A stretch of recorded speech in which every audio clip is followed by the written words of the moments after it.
નમસ્કાર દર્શક મિત્રો, સેવા સમાજ ન્યૂઝમાં આપનું હાર્દિક સ્વાગત છે। વડોદરામાં દુઃખદ ઘટના, પોલીસ જવાને પોતાના જ ઘરે ફાંસો ખાઈ જીવન ટૂંકાવ્યું। વડોદરા શહેરના દંતેશ્વર વિસ્તારમાંથી એક દુઃખદ અને ચોંકાવનારી ઘટના સામે આવી છે। પ્રાપ્ત માહિતી મુજબ દંતેશ્વર અનુ કોઓપરેટિવ હાઉસિંગ સોસાયટીમાં મકાન નંબર B6માં રહેતા આશરે 58 વર્ષીય પોલીસ જવાન કૃષ્ણકાંત સોરઠિયાએ પોતાના ઘરે ફાંસો ખાઈ આત્મહત્યા કરી લીધી હતી। માહિતી અનુસાર ઘટનાના સમયે પરિવારના સભ્યો કોઈ પ્રસંગમાં ગયા હતા। એ દરમિયાન કૃષ્ણકાંત સોરઠિયાએ આ અંતિમ પગલું ભર્યું હોવાનું સામે આવ્યું છે। કૃષ્ણકાંત સોરઠિયા પોલીસ હેડક્વાર્ટર ખાતે ફરજ બજાવતા હતા। ઘટનાની જાણ થતાં આસપાસના લોકોમાં અને પોલીસ વર્તુળમાં ભારે ચકચાર મચી ગઈ હતી।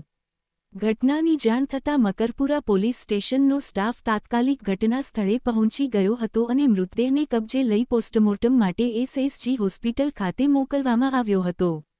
હાલ આત્મહત્યા કરવા પાછળનું ચોક્કસ કારણ અકબંધ છે। મકરપુરા પોલીસે સમગ્ર મામલે આગળની તપાસ હાથ ધરી છે।